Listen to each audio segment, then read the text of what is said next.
All right. They might actually do it. I can't fucking believe it, but they might actually do it.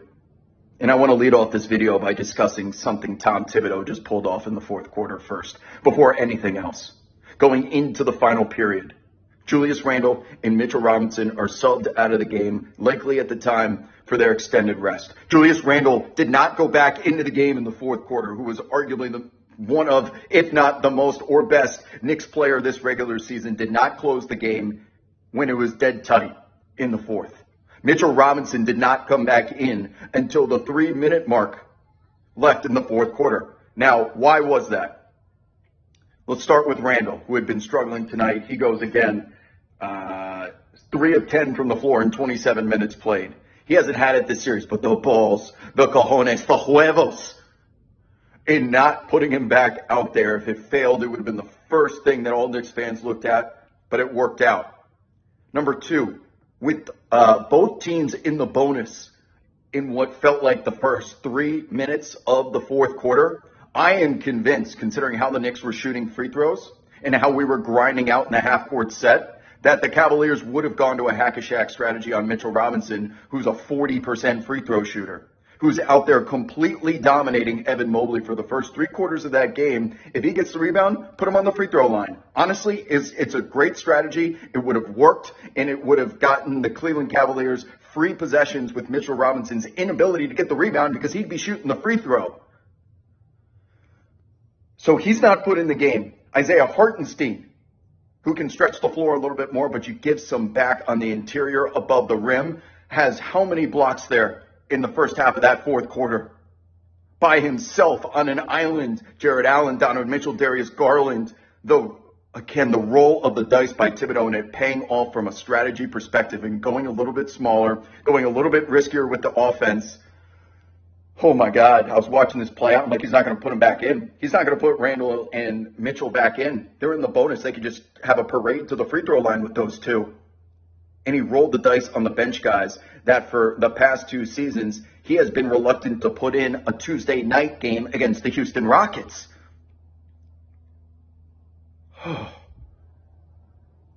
A strategy for the ages from Thibodeau, and it pays dividends. It needs to be saluted. To start off this video, we're out of words at this point to describe what Jalen Brunson brings in the half court. He might be the best player on the floor as the game slows down in the playoffs to half court basketball in the sets, and everyone's just standing around waiting for the star to bail him out. That's the type of game and that's the type of sport that we're playing at this point in the season. Jalen Brunson just continues to deliver. How about Josh Hart holding Donovan Mitchell first and foremost to 1 of 9 shooting in the second half, doesn't get his first bucket until there's 2 minutes remaining in the fourth quarter. On top of that, if he didn't travel, the travel play where he hits Barrett in the corner would have burned the Garden down to the core, the Long Island Railroad station of Penn Station. That's the very bottom. It goes Jersey Transit, LIRR on the bottom. For Josh Hart to travel there, miss that moment, and then 2 possessions later, he throws up that Hail Mary over his head with the shot clock down 0.5 and it goes in. Just always finds himself in the right place at the right time, and it is not a coincidence that it continues to happen every game since the trade deadline.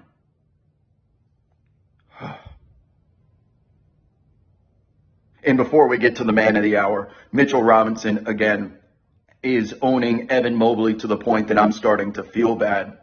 I'm starting to feel bad for Evan. And Thibodeau was matching up Isaiah Hartenstein with Jarrett Allen minutes. Jarrett Allen's been made irrelevant in this series.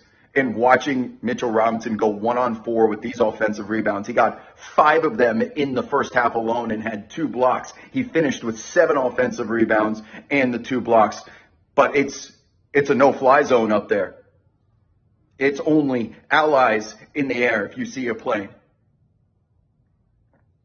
How the Knicks can only send 1 guy to the glass and continue to have this level of influence enables them to get back and set their half-court defense and not have to worry about crashing with all 3 of their perimeter guys to go get second-chance opportunities for a Knicks team that has traditionally struggled to score in the half-court set because they don't have players as good as the other side. Affording those second-chance opportunities has been wonders. And I've gone almost 5 minutes without talking about the man of the hour, RJ Barrett.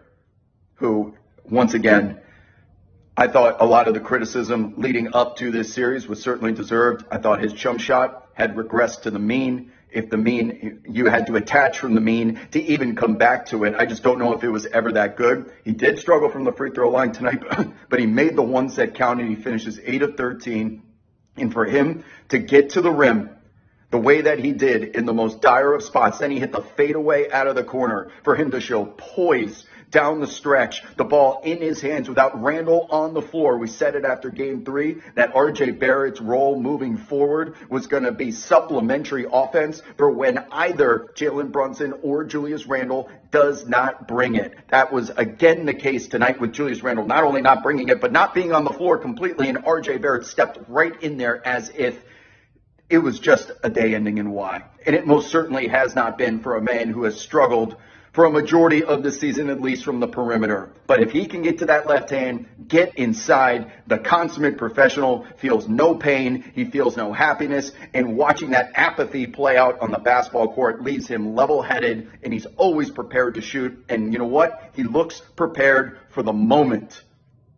Man, did he live up to that. And he's earning his 9-figure paycheck right now in this series alone.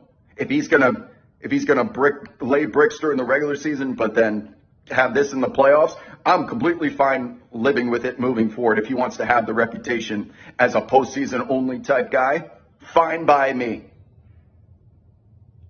But my God, did he step up when Jalen's out there having to go 1-on-4, 1-on-3 and defers, or Obi Toppin gets a second chance and ends up in RJ Barrett's hands. He was ready all night, 9 of 18. It felt like every single one of those 9 was when the Cavaliers the deficit was coming back to 0 or taking the lead. The Knicks needed a bucket. It was RJ tonight on top of Jalen, who was there to answer the call. And man, do I feel such happiness.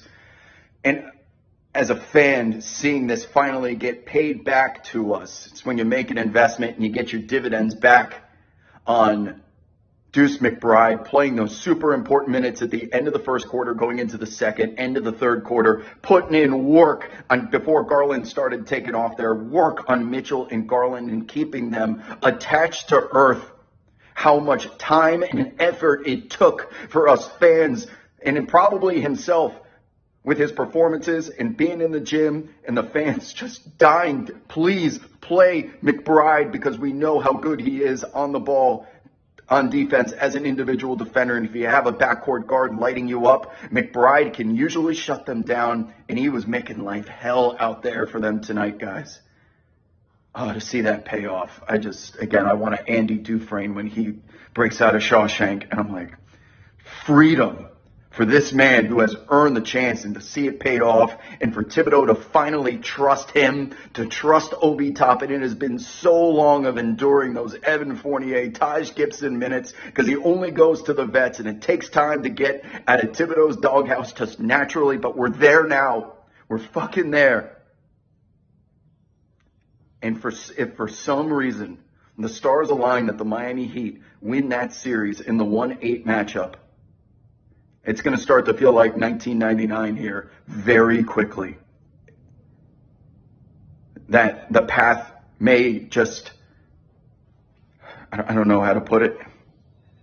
It may open up. I don't want to start thinking that far, but it's hard not to when a team plays like this in front of an atmosphere like that. Everyone delivered. Everyone fucking delivered. And it's about damn time. See y'all later. Let's go win the series in Game 5.